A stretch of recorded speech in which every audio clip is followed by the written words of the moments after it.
شق قمر، اقتربت الساعۃ وانشق القمر۔ پیغمبر کی صداقت کی گواہی کائنات کا ذرہ ذرہ دیتا ہے۔ آسمان اور زمین، چاند اور سورج، ہر چیز اس کی صداقت کا ثبوت بن جاتی ہے۔ انجیل میں ہے کہ حضرت عیسیٰ علیہ السلام کی پیدائش کے وقت ایک نیا ستارہ طلوع ہوا، اور جب انہوں نے وفات پائی تو 3 گھنٹے کے لیے تمام دنیا میں اندھیرا چھا گیا۔ قرب قیامت کی ایک نشانی یہ بھی تھی کہ چاند کے 2 ٹکڑے ہو جائیں گے۔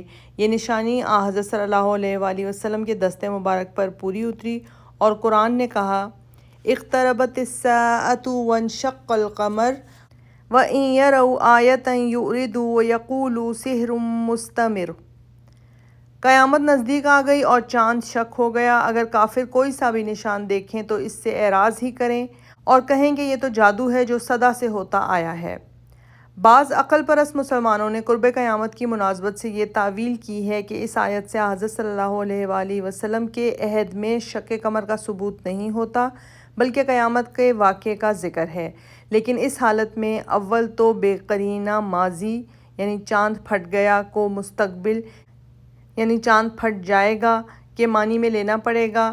دوسرے یہ کہ اگر یہ قیامت کا واقعہ ہوتا تو اس کے بعد یہ کیوں ہوتا کہ یہ کافر اگر کوئی سی بھی نشانی دیکھیں تو منہ پھیر لیں اور کہیں کہ یہ تو جادو ہے جو ہوتا آیا ہے۔ قیامت سامنے آ جانے کے بعد اس کے انکار کے کیا معنی، اور اس کو مستمر جادو کہنا کیوں کر صحیح ہو سکتا ہے؟ اس کے علاوہ مستند اور صحیح روایات کی کیوں کر تردید کی جا سکتی ہے؟ اس شق قمر کا واقعہ صحیح بخاری، صحیح مسلم، جامع ترمذی، مسند ابن حنبل، مسند طیالسی، مستدرک حاکم، دلائل بہقی اور دلائل ابو نعیم میں بتصریح تمام مذکور ہے۔ صحابہ رضی اللہ عنہم میں سے حضرت عبداللہ بن مسعود، عبداللہ بن عباس، عبداللہ بن عمر، انس بن مالک، جبیر بن مطعم، علی بن ابی طالب اور حذیفہ بن یمان رضی اللہ عنہم وغیرہ نے اس واقعے کی روایت کی ہے۔ ان میں سب سے صحیح اور مستند تر حضرت عبداللہ بن مسعود رضی اللہ عنہ کی روایت ہے، جو صحیح بخاری و مسلم و ترمذی وغیرہ میں مروی ہے۔ وہ اس واقعے کے وقت موقع پر موجود تھے اور اس معجزے کو اپنی آنکھوں سے دیکھا تھا۔ چنانچہ ان کے الفاظ یہ ہیں: ہم حضرت صلی اللہ علیہ وآلہ وسلم کے ساتھ منا میں تھے کہ چاند پھٹ گیا اور اس کا ایک ٹکڑا پہاڑ کی طرف چلا گیا۔ آپ صلی اللہ علیہ وآلہ وسلم نے فرمایا گواہ رہو۔ صحیحین میں اس کی دوسری روایت یہ ہے: حضرت صلی اللہ علیہ وآلہ وسلم کے زمانے میں چاند کے 2 ٹکڑے ہو گئے اور ایک تو پہاڑ کے اوپر رہا اور دوسرا اس کے نیچے۔ آپ صلی اللہ علیہ وآلہ وسلم نے فرمایا گواہ رہو۔ حضرت انس بن مالک کی یہ روایت بخاری و مسلم دونوں میں ہے۔ اہل مکہ نے آپ صلی اللہ علیہ وآلہ وسلم سے مطالبہ کیا کہ آپ ان کو کوئی معجزہ دکھائیں۔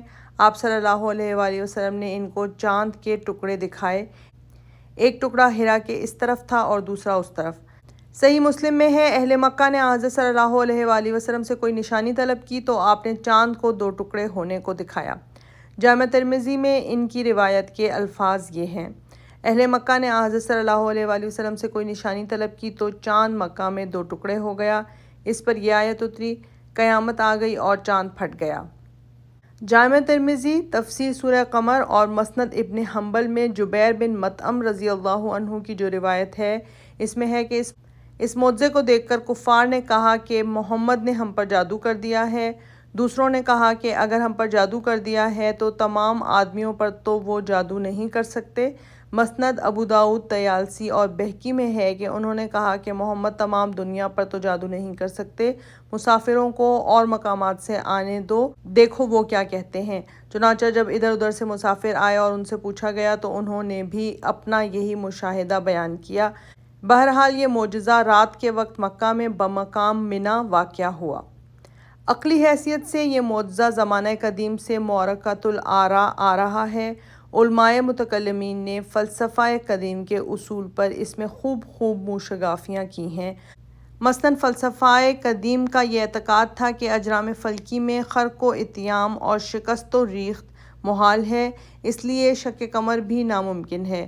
متکلمین نے ثابت کیا کہ اجرام فلکی میں خرق و اتیام اور شکست و ریخت ممکن ہے، مگر اب کے جدید طبیعیات و حیت نے ہمارے معلومات کے آسمان و زمین کو بدل دیا ہے۔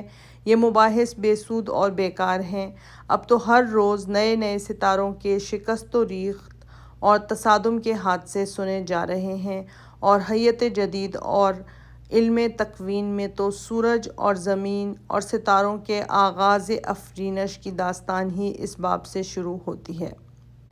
اس سے دوسرے درجے پر ایک اور قدیم اعتراض و جواب کتابوں میں لکھا چلا آتا ہے، اور ہمارے مسیحی مناظرین نے اس کو نئے آب و رنگ سے شہرت دی ہے، اور وہ یہ ہے کہ اگر یہ معجزہ در حقیقت واقعہ ہوتا تو یہ صرف اہل مکہ ہی کو نظر نہ آتا، بلکہ اس کو تمام دنیا دیکھتی اور اس کی روایتیں مشرق سے لے کر مغرب تک پھیل جاتیں، لیکن بجز مکہ کے دنیا کے اور ملکوں میں اس واقعہ کا چرچا نہیں ہوا، اور تمام قدیم اہل نجوم و حیت و تاریخ اس کی روایت سے خاموش ہیں۔ لوگوں نے اس شبے کے یہ جوابات دیے ہیں کہ اولاً ہم اس کو تسلیم نہیں کرتے کہ یہ واقعہ دوسرے ملک کے لوگوں کو نظر نہیں آیا۔ تم اس کے ثبوت میں کہو گے کہ اگر نظر آتا تو اس ملک کے اہل تاریخ اس کا ذکر کرتے، حالانکہ کسی تاریخ میں اس کا ذکر نہیں۔ لیکن سوال یہ ہے کہ ایک ملک کا مشہور واقعہ جو دوسرے ملک کے معاصر تاریخوں میں مذکور نہ ہو، صرف اس کا یہ عدم ذکر کیا اس کے انکار کی سند ہو سکتا ہے؟ اور اگر ایسا ہے تو ہندوؤں کی مہابھارت کا تم انکار کر سکتے ہو؟ حضرت مسیح علیہ السلام کے تمام معجزات بلکہ واقعات زندگی تک کا انکار کر سکتے ہو کہ شام و مصر کے معاصر رومی مورخوں نے ایسے عجیب و غریب واقعات کا ایک حرف بھی قلم بند نہیں کیا؟ اس کے برخلاف ابھی اوپر کی روایتوں میں بیان کیا جا چکا ہے کہ عرب و شام سے آنے والے مسافروں نے یہ بیان کیا کہ انہوں نے چاند کو 2 ٹکڑے ہوتے دیکھا تھا۔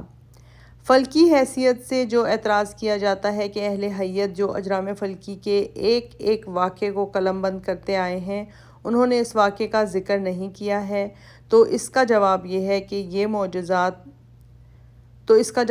کہ یہ معجزہ رات کے وقت ظاہر ہوا ہے، اور اس وقت دنیا کا بڑا حصہ خواب راحت میں مصروف تھا۔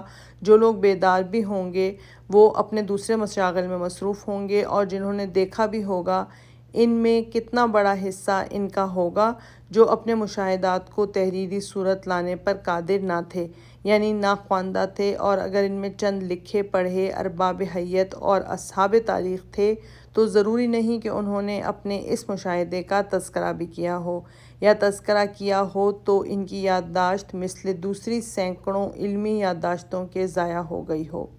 آغاز آفرینش سے اب تک اجرام فلکی میں لاکھوں انقلابات پیش آئے ہیں، لیکن کیا وہ سب کے سب دنیا کے اوراق حیت میں درج ہیں، اور ان کا درج نہ ہونا ان کے عدم وقوع کی دلیل ہے؟ مختلف مذاہب کی کتابوں میں اس قسم کے حوادث فلکی کا ذکر ہے، لیکن علم حیت و فلک اس کے ذکر سے خاموش ہے، لیکن یہ خاموشی اس کے عدم وقوع پر شہادت ہے۔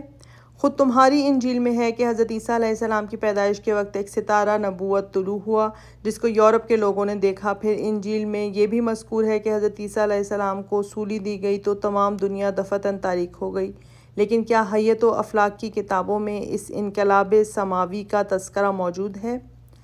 حوادث فلکی کے حدوث اور وقوع میں بڑی چیز یہ ہے کہ اس کا مشاہدہ مطالعہ و مغارب پر موقوف ہے، اور ہر جگہ کے مطالعے و مغارب دوسری جگہ سے نہایت مختلف ہیں، بلکہ بالخصوص قمر کے مطالعے میں تو اور بھی سخت اختلاف ہے، اور ایک جگہ چاند ڈوبتا ہے دوسری جگہ نکلتا ہے، ایک جگہ چاندنی ہے دوسری جگہ اندھیرا ہوتا ہے، ایک جگہ چاند کو گہن لگتا ہے اور دوسرے مقامات کے لوگوں کو وہ نظر تک نہیں آتا۔ اسی لیے اگر تمام دنیا نے اس معجزے کو نہیں دیکھا تو یہ شق قمر کی نفی کی دلیل نہیں۔ چنانچہ دنیا کے مختلف باخبر قوموں نے اپنی اپنی کتابوں میں مختلف حوادث فلکی کا ذکر کیا ہے، لیکن جس واقعے کو ایک نے بڑے شدومت سے بیان کیا ہے، اس کی معاصر قوموں کی کتابیں اس کی شہادت سے قطعاً خالی ہیں۔ لیکن کیا یہ خاموشی اس کے عدم وقوع کی سند ہو سکتی ہے؟ علاوہ اور وجوہ کے اس خاموشی اور اختلاف کی ایک وجہ یہی ہوتی ہے کہ تمام دنیا کا ایک مطلع نہیں ہے، اس لیے ایک چیز ایک جگہ نظر آتی ہے دوسری جگہ نہیں آتی۔ بعض متکلمین نے، جن میں ایک شاہ ولی اللہ صاحب بھی ہیں، لکھا ہے اور امام غزالی کا بھی ادھر ہی رجحان معلوم ہوتا ہے کہ در حقیقت چاند میں شگاف نہیں ہوا تھا بلکہ لوگوں کو ایسا نظر آیا۔ چنانچہ حضرت انس رضی اللہ عنہ کی روایت کے الفاظ یہ ہیں: اہل مکہ نے آپ صلی اللہ علیہ وآلہ وسلم سے نشانی طلب کی تو آپ نے چاند 2 ٹکڑے کر کے دکھایا۔ صحیح مسلم۔ ہم ان تمام پرپیچ راستوں سے گزر کر صرف ایک سیدھی سی بات کہہ دینا چاہتے ہیں۔ شق القمر اہل مکہ کی طلب پر ایک آیت الہی تھی، یعنی ان منکروں کو ان کی خواہش کے مطابق نبوت کی ایک نشانی دکھائی گئی تھی۔ احادیث میں یہ ہے کہ ان کو چاند 2 ٹکڑے ہو کر نظر آیا، خواہ دراصل چاند کے 2 ٹکڑے ہو گئے ہوں یا خدا نے ان کی آنکھوں میں ایسا تصرف کر دیا ہو کہ ان کو چاند 2 ٹکڑے ہو کر نظر آیا۔ جو خدا انسانوں کی آنکھوں میں خلاف عادت تصرف کر سکتا ہے وہ خود چاند میں بھی خلاف عادت تصرف کر سکتا ہے۔ پھر چونکہ اللہ نے یہ نشانی اہل مکہ کے لیے ظاہر کی تھی اور انہی کے لیے یہ آئینہ ثبوت تھی، اس لیے تمام دنیا میں اس کے ظہور اور رویت کی حاجت نہ تھی۔ اس بنا پر بالفرض اگر دنیا کے دوسرے حصوں میں شق قمر مشاہدہ نہ ہوا ہو تو یہ حیرت اور تعجب کی بات نہیں، بلکہ اہل مکہ کے علاوہ اور لوگوں کو دوسرے شہروں اور ملکوں میں اس کا نظر نہ آنا ہی مصلحت الہی تھی کہ اگر یہ عام طور پر دوسرے اقطاع عالم کے لوگوں کو بھی نظر آتا تو یہ سمجھا جا سکتا تھا کہ یہ آسمان کے طبعی انقلاب میں سے کوئی انقلاب تھا، جیسا کہ اور سینکڑوں قسم کے تغیرات اس سے پہلے ہو چکے ہیں، جیسا کہ فلکیات اور علم بدع الخلق یعنی کاسموگرافی اور نیچرل ہسٹری میں مذکور ہیں۔ لیکن جب اہل مکہ کے علاوہ جو شہر میں تھے یا باہر قافلے میں تھے صرف انہی کو نظر آیا تو اس بات کی صاف اور صریح دلیل ہے کہ یہ صرف حضرت صلی اللہ علیہ وآلہ وسلم کے ایک نشان کے طور پر ظاہر ہوا۔ وَلِلَّهِ الْحَمْدُ۔